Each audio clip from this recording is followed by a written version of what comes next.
Welcome back to part 2 of the channeling session. Divine Masculine learns one or two things more about empathy, while Divine Feminine becomes more practical and pragmatic. Both of the people are growing, advancing. It's a very good thing. But they both learn it when they are given soul shocks. The Divine Feminine receives soul shocks, the biggest soul shock of her life, from the Divine Masculine. And then her focus shifts on her personal growth. And when her shift moves to the personal growth, instead of focusing on love and focusing on the manifestation of the relationship or the Divine Masculine's life and having more sympathy for him, not understanding that because of all the trauma she has gone through, abuse, that is the reason why she's attracted him in the first place. So when the focus shifts and the focus comes on her own self, that's when again she will get more soul shocks. It's like soul shocks will be given to her, but she'll start enjoying the soul shocks. She'll be like, yeah, it's actually helping me, so it's okay. She'll also figure out the real places, the real reason and real situations. What were the traumas? What were the deep-rooted traumas that led to this type of a life? This type of a reality? She will find that out. But that will only happen after she is able to detach himself from the masculine and come to her own self. And for some of the feminines, it takes a long time to do that.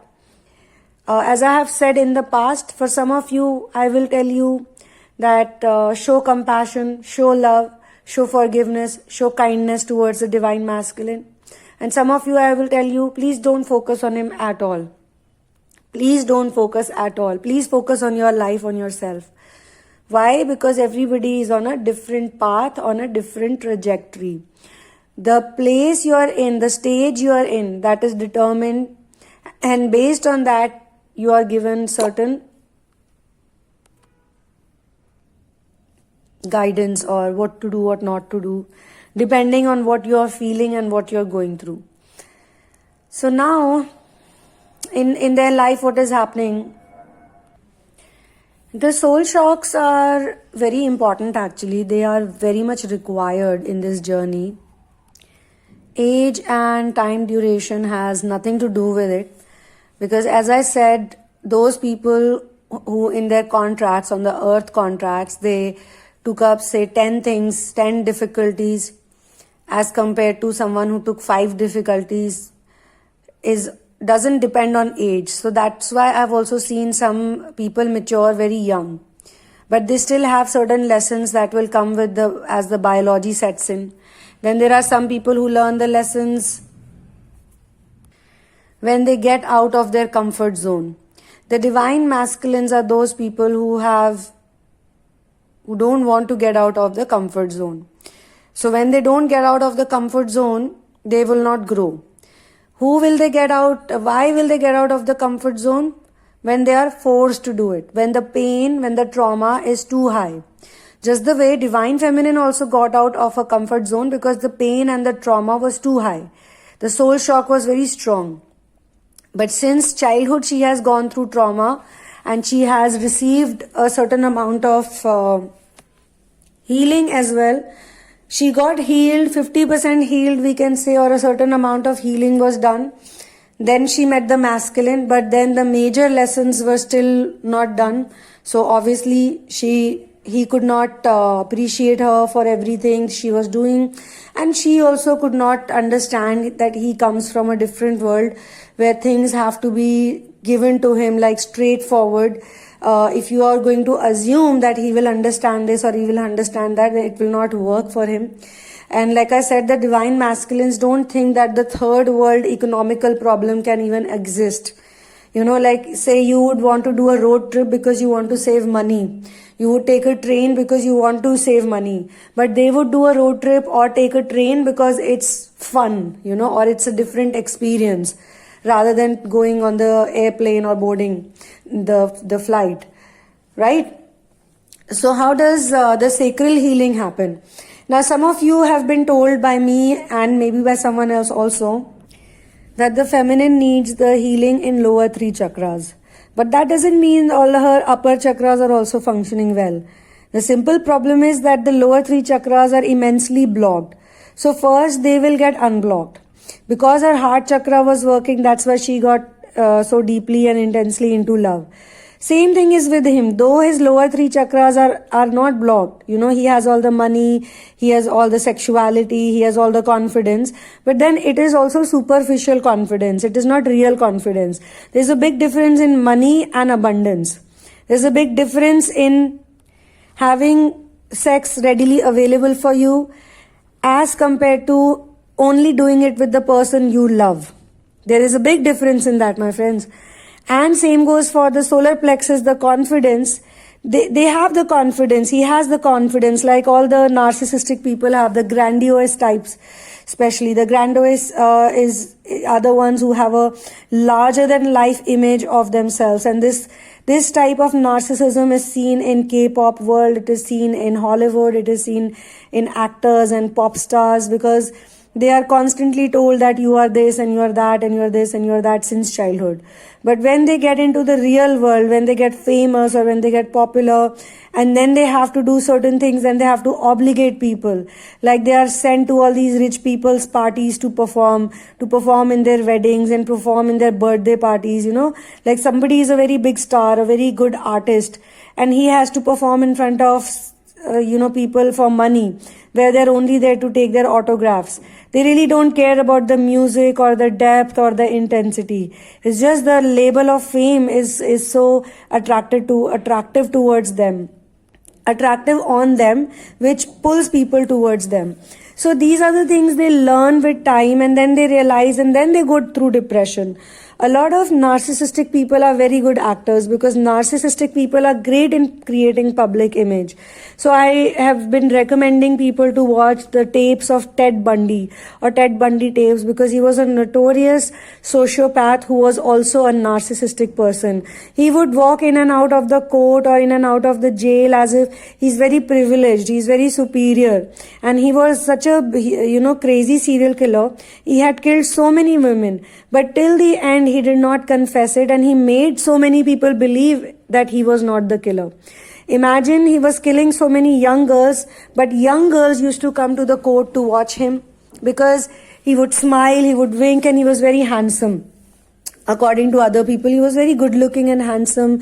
He would dress up very well. He would wear very nice clothes to court hearings and things like that. So no one would, looking at his behavior, his body language and his superficial confidence, no one could figure out that this person, the same person, is actually a notorious serial killer who cannot live without killing women. He would, and he was also practicing necrophilia. Was something that he was practicing. It's a dangerous perversion of the mind, and you can imagine a person who was doing such a crazy thing, when he would present himself in front of the court and in front of other people, you could not even imagine that the same person could be doing this. When people are attracted to corpses or this type of really perverted mind condition, it means that they don't have any empathy whatsoever. Now, the difference between a twin flame journey, an ascension journey, and a sociopath's journey, because even sociopaths have certain disorders. Now, I'm not saying that all people are like that. No, not all narcissistic people are like that. He was a combination of narcissistic plus a sociopath, and plus he was practicing necrophilia. So you can imagine how demented and how crazy he was. How could you heal such a person? But yet, such a person was also in relationships. And he had girlfriends. In fact, it was one of his girlfriend who had informed the police that he could be something like that, because she had this kind of a doubt on his behavior. She found him to be a little bit dark and weird. And then during the court proceedings, he proposed to one of his friend who was supporting him, and he asked her to marry her publicly in front of cameras, and she said yes. And during the jail time, while he was on the death row, I'm just giving these parts so that you understand that on the death row, let me first complete it, he even had a child with her, with the same woman. So how did he pull this off? He pulled it off because he felt or he thought that he was privileged enough to do so. So all his mind perversion was different, all the other horrible things he was doing was different.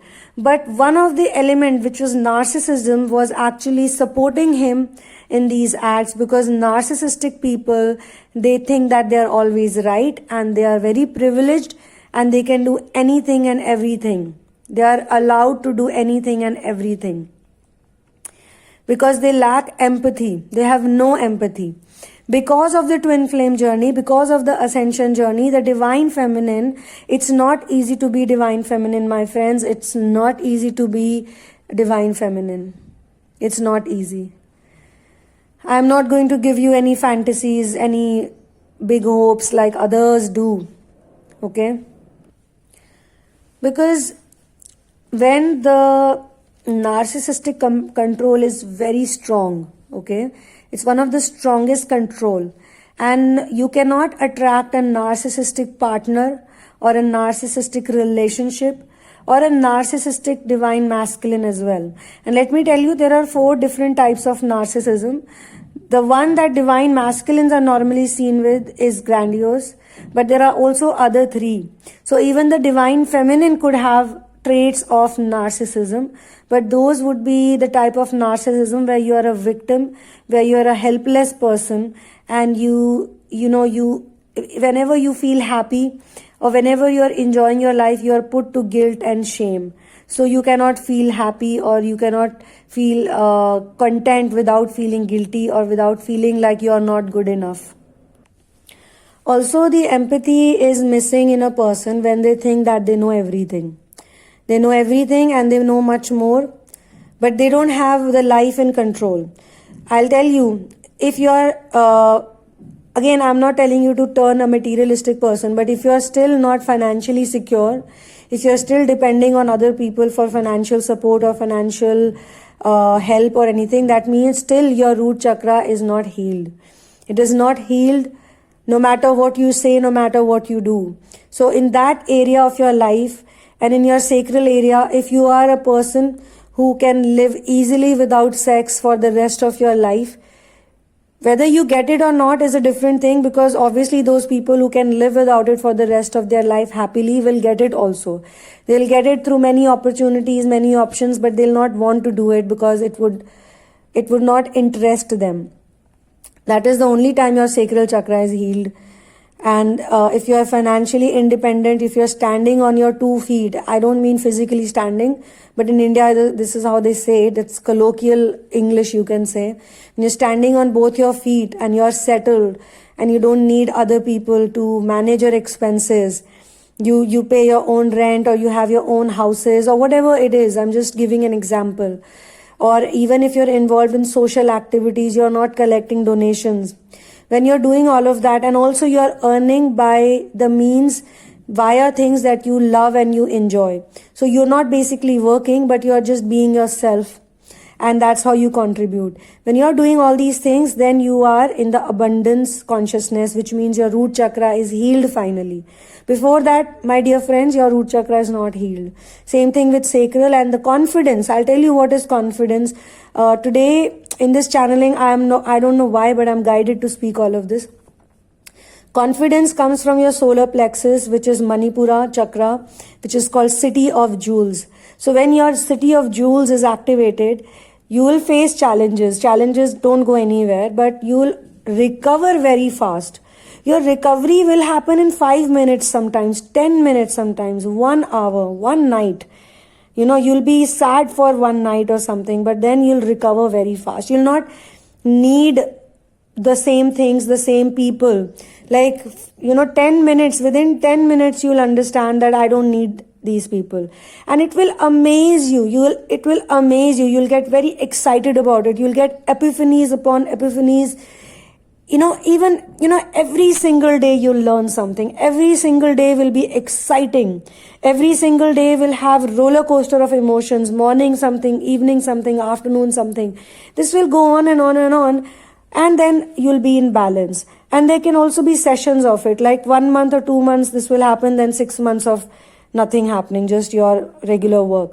Then you'll go to the next level. So that's why the therapy work, the healing work has to be designed on those lines. And that's the reason why empathy is something that will naturally be created in you. The more situations you deal with or you have dealt with, because maximum situations were given to you, presented to you between the age of 0 to 7. You may not remember it, that is a different thing, but it was given to you at that age. And from 0 to 7, and then after from 7 to 14, your adolescence, your puberty, these were again very formative years of the types of goals and the types of lessons that were given to you.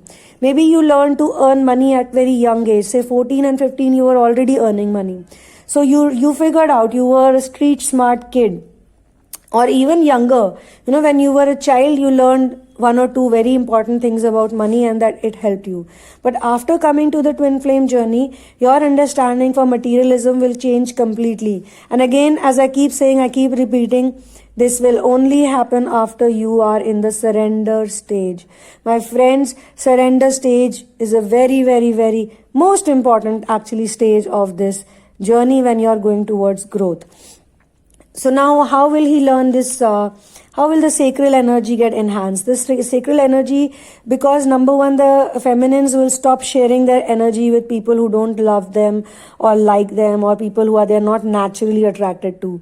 So when they will stop, doing it out of pleasing, because in most of the relationships they were getting involved with people intimately because they had to please the boyfriends or the husbands, or they had to be under their control and domination. So when they learn to say no to that, and they are like, no, I don't want to do it, then the next step is to figure out who really loves them, or what is actually sexuality. Maximum people, I would say 99% people, I know it's a big number, but they don't understand what sex is, what sexuality is. Because those who do, they will not be dependent on this. It's not something that they need to sustain in their life. The sexuality or sex is you. You are sex. You are male and female. That itself is your sexual identity. So anyway, she has obviously been abused in the past, and then in the adolescence years, she was doing it, not adolescence, puberty, I would say. After puberty, in the youth, whatever was going on was happening because it was a part of the society, it was part of the world, and most of it was to please other people.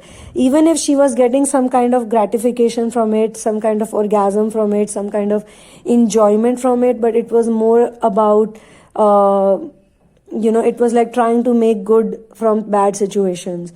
Okay, at least this one element is good. In the twin flame journey also they say this, that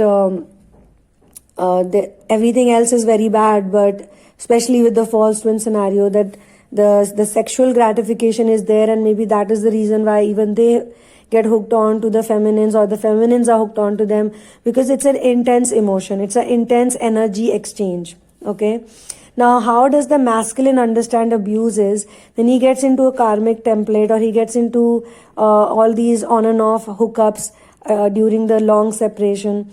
He realizes that he's actually sleeping around, or he's just getting, into this situation with people who don't love him, who don't care for him, who don't matter to him, or even if they've pretended, like if they're in a marriage or if they're in a live-in relationship, the karmics or the false twins, they want something in exchange.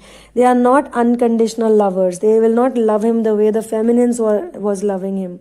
And yet he was finding faults in it. So when he is legally binded to do something, or he made a certain commitment, and he told himself that, this is my ultimate person, ultimate lover, and I am going to be, only involved with her. I'll be committed to her. I'll be loyal to her. But when she puts him on all the torture and all the embarrassments and all the meanness, but she does it in a very nice way, sugar-coated way, he can sense the energy is not good. So he may not, want to do it. He may not get aroused. He may not go through all the emotions, and in the end, he would feel like something has been taken away from him forcefully.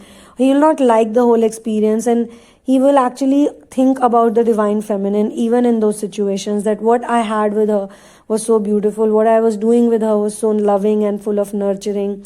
He will remember all of those things, and people don't forget easily. These type of exchanges, even if I said in one of the channelings, even if there is one such merge that happened between them, even if it happened once, that's more than enough for for acting as a catalyst in their growth. So because that doesn't happen straight away, there is a lot of love bombing that he does. There's a phase of courtship. There could be a phase of just talking to each other. So even though at that time he was just doing it like, he knows the step by step, and step number 1, 2, 3, 4, 5, I'll do this, and finally she'll be in bed with me. So first he was doing it just like that, but later on, after all the rigmaroles he goes through, all the abuse he goes through, he realizes that what she was doing was not step by step. She was actually involved with me.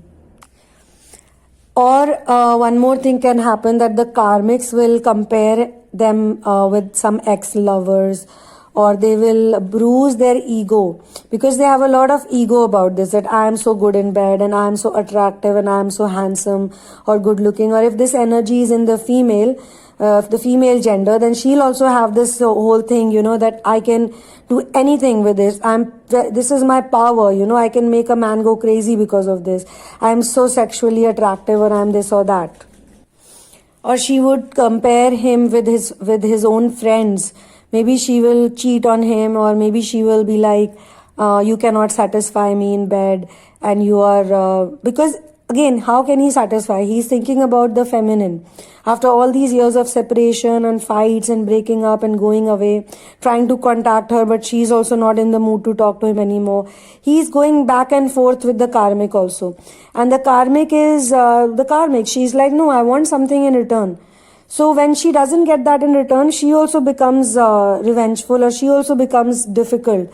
And he realizes that he is the one who's in the center of all these difficult women, Why is every woman difficult? He thought the karmic or the false twin would be the epitome of love, and she would be the perfect woman for him, nothing wrong will happen now. But that doesn't happen again. There is so much issue. And when she says these things like, you cannot gratify me, you cannot arouse me, you're so boring, or you're this, or you're that, my ex-lover was so much better, or my ex-husband was so much better, whatever, whosoever she compares him with. That gives him a very big bruise, really big wound, big soul shock. So he will get soul shock from the matrix reality, and she will get soul shocks from him. But whatever happens, it happens for the best of each other, best for both of them, and that will somehow make them realize, certain things. She'll learn from the masculine also. It's not like the masculine is not going to teach her anything. She'll probably learn, how confident he was.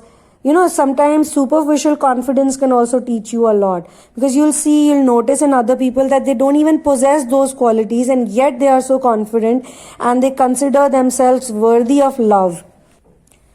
So why can't I also get love when I do have those qualities? And do I really need to be amazing? Do I really need to please other people? Okay, what will happen if I'm alone?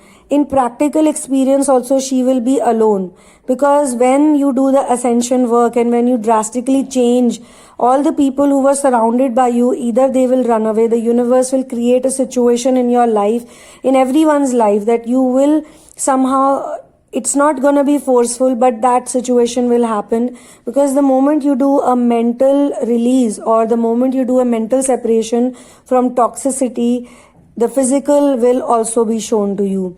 That is the reason why many times the masculines contact you, and many times you also forgive them. You have to, of course, forgive them, otherwise how will you grow further? You'll be stuck in the same loop. But you could also be on cordial terms, you could also be good friends with each other. You could also be like, yeah, okay, I'm okay with this person being around or whatever. So there are different types of varieties of unions are there, varieties of union, but biggest union that will happen is with you and source, you and you. The source integration is your union on planet Earth. Once you do proper source integration and source union, then your mission work will become very, very powerful. It will all happen just like that. You won't even realize when it has happened in such a big way. It will all happen. It will all be very smooth. However, what happens within you, because you are traveling within yourself every day. And most important thing is you also have to learn the space and time equation. You have to get out of the space and time myth that people have created, or the maya of space and time. You can't get out of space and time. How will you get out of the life and birth loop? And how will you, even this life and birth loop is a type of a dynamic that keeps repeating itself. It's also a runner chaser dynamic in its own way. So on that note, I'm going to be completing this channeling's energy and relaying, wherein the divine masculine is learning. He's becoming empathetic.